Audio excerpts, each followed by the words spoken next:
Madam చెప్పండి. అంటే ధరణి వల్ల భూభారత్ ఏమన్నా సమస్య పరిష్కరించిందా? మీరు బాధితులు అన్నారు కాబట్టి ఎటువంటి సమస్య మీరు ఎదుర్కొన్నారు? నేను బోడుపల్లి నివాసినండి. నా పేరు ప్రగతి. నేను 2010లో నేను బోడుపల్లిలో ఇల్లు తీసుకున్నా. 2010లో ఇల్లు తీసుకుంటే అక్కడ నాకు అప్పుడు 50 లక్షలకి ఇల్లు వచ్చింది. ఈరోజు దాని ప్రాపర్టీ వాల్యూ 2 కోట్లు. కానీ అది ఎప్పుడైతే కరోనా 2018లో 2010లో నేను కొనేటప్పుడు అసలు అక్కడ వర్క్ బోర్డు లేదు, ఏ బోర్డు లేదు, అంత క్లియర్ టైటిల్. రిజిస్ట్రేషన్ కి మేము పైసలు కూడా పెట్టినాము. రిజిస్ట్రేషన్ కి ఎంత అమౌంట్ కావాలో అది తీసుకొని రిజిస్ట్రేషన్ కూడా అయ్యింది. మేమేమి ఇల్లీగల్ గా చేయించుకోలేదు. లీగల్ గా మేము అన్ని మా దగ్గర ఉన్నాయి. మేము ఆల్రెడీ రోడ్లకి కానీ లేకపోతే ఆస్తి పన్నులు కానీ ప్రతి ఒక్కటి కట్టుకుంటూ వస్తున్నాం. ఎక్కడ డిఫాల్టర్ కూడా కాదు. మాకు హౌస్ నంబర్లు ఇచ్చిర్రు, ఎల్ఆర్ఎస్ తీసుకున్నారు, మా దగ్గరికి వెళ్ళి ఎల్ఆర్ఎస్ కి డబ్బులు తీసుకున్నారు, అన్ని తీసుకున్నాక 2018లో అసలు వర్క్ బోర్డ్ అంటే ఏందో కూడా తెలియదు మాకు. 2018లో వర్క్ బోర్డ్ అని చెప్పింది. అప్పుడు 2021లో ఎప్పుడైతే కరోనా చాలా పీక్ లెవెల్లో ఉందో అప్పుడు మా ఇంట్లో ఒకరికి హెల్త్ అస్సలు బాగలేక మాకు ఇల్లు ప్రాపర్టీ అమ్ముకోవాల్సిన అవసరం వచ్చింది. మేము ప్రాపర్టీ అమ్ముకుందాము, సరే ప్రాణాలు ఉంటే చాలు కదా, ప్రాపర్టీ తర్వాత కొనుక్కోవచ్చు కదా అని అమ్మడానికి ప్రయత్నం చేస్తే అప్పుడు మాకు తెలిసింది ఏంటిదంటే ఇది వర్క్ బోర్డు, మీకు రిజిస్ట్రేషన్స్ ఆగిపోయినాయి. 2018లోనే ఆగిపోయినాయి. 2018లోనే అయిపోతే మరి మాకు హౌస్ నెంబర్ ఎందుకు ఇచ్చిర్రు, మేము ఇప్పటిదాకా ఆస్తి పన్ను మా దగ్గరికి వెళ్ళి ఎందుకు తీసుకుంటున్నారు, మీరు స్ట్రీట్ లైట్లు ఎందుకు వేసినారు, రోడ్లు ఎందుకు వేసినారు, మాకు అన్ని మంచినీళ్ళ కనెక్షన్ కూడా ఉంది, కరెంట్ కనెక్షన్ ఉంది, అన్ని ఉన్నాయి, మరి అన్ని దేనికి అడ్డు రాని వర్క్ బోర్డు ఈ రోజు నేను ఇల్లు అమ్ముకోవడానికి ఎందుకు అడ్డొస్తుందని నేను ప్రశ్నించడం జరిగింది. మేము చాలా ధర్నాలు కూడా చేసినాము. రోడ్డు పైకి వచ్చి వంట వార్పులు ప్రోగ్రాంలు అవి ఇవన్నీ 2008 నుండి కంటిన్యూగా చేసుకుంటూనే వస్తున్నాము. ఇంకా ఆ టైంలో మాకు ఇంకా వేరే గత్యంతరం లేదు, అమ్ముకునే పరిస్థితి తప్ప వేరే ఆప్షనే లేదు. ఇప్పుడు ఎవరైనా మిడిల్ క్లాస్ వాళ్ళకి ఇల్లు అనేది చాలా ఎంత పెద్ద వాళ్ళకైనా ఇల్లు అనేది పెద్ద అది కళ. కానీ ఆ కళని మొత్తం కళగా మిగిల్చేసిరు ఈ రోజు. ఎందుకంటే 2 కోట్ల ప్రాపర్టీ అయినా కానీ మేము అమ్ముకునే హక్కు లేకపోతే మాకెందుకు, ఇంకా అది మాకు అవసరానికి రాకపోతే మాకు ఎన్ని కోట్ల ప్రాపర్టీ అయినా మేము ఏం చేసుకుంటాం. ఇట్లనే కొంతమంది వాళ్ళ పిల్లల కోసం పెళ్లిళ్ళ కోసం తీసుకొని ప్లాట్లు తీసుకున్న వాళ్ళు ఉన్నారు, ఇండ్లు తీసుకున్న వాళ్ళు ఉన్నారు. నేను సంపాదించింది ఎట్లనో పోతుంది, కనీసం మా పిల్లల కన్నా ఏదన్నా ఆస్తి మిగిల్స్తా అని చెప్పి ఏమంటారు సింగరేణి డిపార్ట్మెంట్ లో పనిచేసిన వాళ్ళు, కొంతమంది రిటైర్డ్ ఎంప్లాయీస్, సిసిఎంబిలో రిటైర్మెంట్ తీసుకున్న వాళ్ళు, లేకపోతే అందులో వర్క్ చేస్తున్న వాళ్ళు మా దగ్గర కాలనీలో అందరు ఎడ్యుకేటెడ్స్ ఏనండి. డాక్టర్స్, గవర్నమెంట్ ఎంప్లాయీస్, ఏమంటారు సైంటిస్టులు ఉన్నారు. వాళ్ళకేం చదువు రాదా? రిజిస్ట్రేషన్ చేసినప్పుడు ఎట్లా చేసిరండి? ఇప్పుడు ఈ రోజు వాళ్ళు ఒక ప్రాపర్టీ కొనుక్కున్నాం అనుకుంటే ఈ రోజు వాళ్ళ పిల్లల పెళ్లిళ్ళకి ఇవ్వలేకపోతున్నారు, వాళ్ళకి ఎడ్యుకేషన్ కి చేయలేకపోతున్నారు, కనీసము హాస్పిటల్ పాలు కూడా అయినప్పుడు కూడా అమ్ముకోని పరిస్థితి. ఇప్పుడు మేము ప్రతి మెట్టెక్కుతున్నాం. మాకు ఎక్కడ ఆశ అనిపించిందంటే ఇక్కడ నుండి మాకు ఏదైనా ఆశ దొరుకుతుంది, మా ప్రాపర్టీస్ క్లియర్ అయిపోతాయి అని చెప్పి తెలిసినప్పుడల్లా మేము ప్రతి దగ్గరకు వస్తున్నాము. దాంట్లో ఇది కూడా భాగమే. కానీ వీళ్ళన్నా కనీసం మీడియా వాళ్ళన్నా కనీసం మాకేమన్నా హెల్ప్ చేస్తారు, మేము అమ్ముకోవడానికి మాకేమన్నా వెసులుబాటు ఇస్తారని చెప్పి కోరుకుంటున్నాను. అంతకు మించి ఏం లేదు. ఎందుకంటే ఇప్పుడు మెయిన్ గా ధరణి వచ్చినప్పుడు ప్రాపర్టీస్ అన్ని మనం ఏదైనా రిజిస్ట్రేషన్కి వెళ్ళేటప్పుడు 30 years 50 years చూసుకుంటాం కదా. మా దగ్గర పట్టా పాస్బుక్లు ప్రతి ఒక్కటి ఉన్నాయి. అన్ని ఉన్నాక కూడా ఈ రోజు ధరణిలో మళ్ళీ వర్క్ బోర్డ్ అని ఎందుకు వేసిరో మాకు అర్థం కావట్లేదు. అన్ని ఎవరైతే మాకు అమ్మినారో వాళ్ళ పేర్ల మీద ఆల్రెడీ ఉన్నాయి.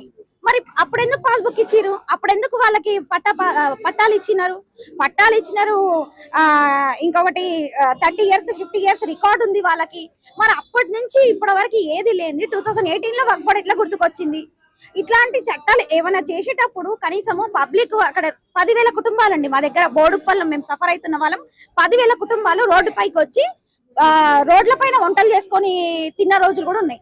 నిరాహారాలు దీక్షలు చేసినాం, రేలారీల ప్రోగ్రాంలు చేసినాం, ఎన్నో చేసినాం. కానీ ఏ గవర్నమెంట్ మాకు పట్టించుకోలేదు. ఇదే మినిస్టర్ గా ఉన్న సీఎం గా ఉన్న రేవంత్ రెడ్డి గారు మాకు పార్లమెంట్ కి ఆల్రెడీ మెంబర్ కూడా.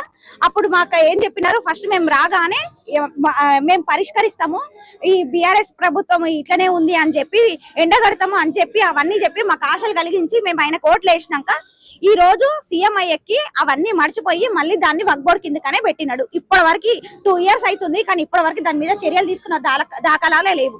ఇంకా మేము మమ్మల్ని ఇంకెక్కడి వరకు వెళ్ళమంటారో మీరే సలహా ఇవ్వాలి.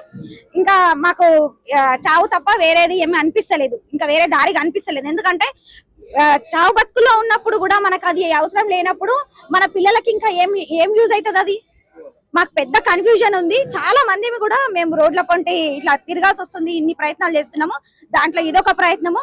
కానీ మేమైతే ఈ మీడియా ద్వారా కనీసం మా గొంతు వినకపోయినా మీడియా గొంతు అయినా వింటదని ప్రభుత్వాన్ని కోరుకుంటున్నా. ఖచ్చితంగా మీరు ఏదో ఒకటి మాకు చేయాలి. మా రికార్డ్స్ చూడండి, రిజిస్ట్రేషన్స్ చూడండి, మిగతా ఒక 30 years చూడండి, లేకపోతే 50 years చూడండి. చూసినాక మీరు వగ్బోర్డు అంటే వగ్బోర్డు, లేదంటే లేదు. అట్లనన్నా మాకు ఏదన్నా ఒకటి చెయ్యండి. బీఆర్ఎస్ ప్రభుత్వం ఉన్నప్పుడు ధరణి ఉండే, ఇప్పుడు కాంగ్రెస్ వచ్చిన తర్వాత భూభారత్ వచ్చింది, ఇక్కడ కూడా న్యాయం జరుగుతలేదా?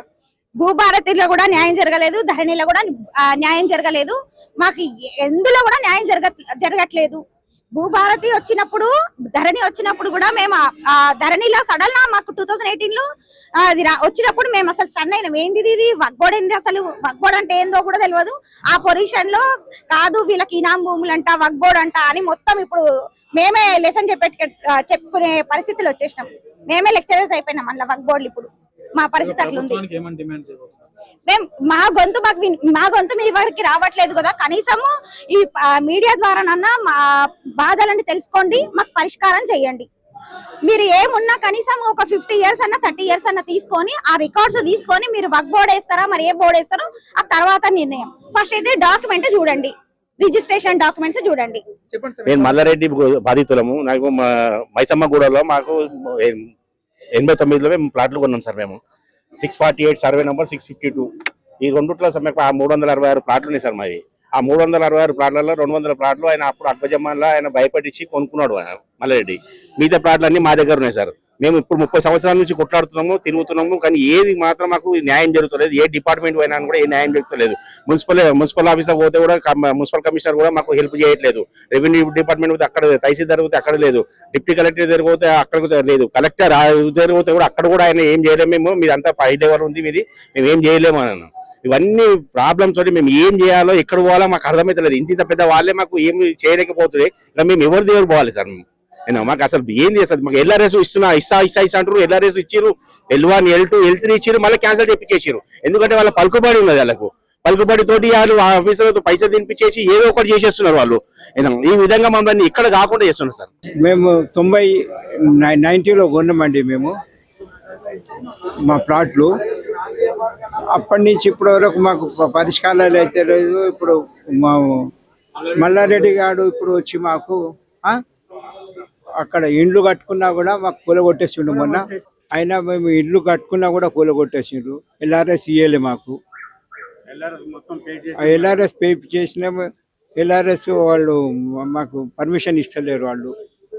ఇప్పుడు మేము అదే పెద్ద ప్రాబ్లంలో ఉన్నాము. ఈ ప్రాబ్లం సాల్వ్ చేయాలి, మాకు ప్రాబ్లం సాల్వ్ చేయాలని మేము గవర్నమెంట్కి కోరుతున్నాము. మాకు ఇట్లా అన్యాయం జరుగుతుంటే ప్రజలు ఎట్లా బతుకుతారండి? భూభారతి అని, ధరణిలో మా ఫస్ట్లో ఏం చేశారు, మాకు శాంక్షన్ వచ్చిన తర్వాత కూడా ధరణి ఎట్లా పోతుందండి? వాళ్ళు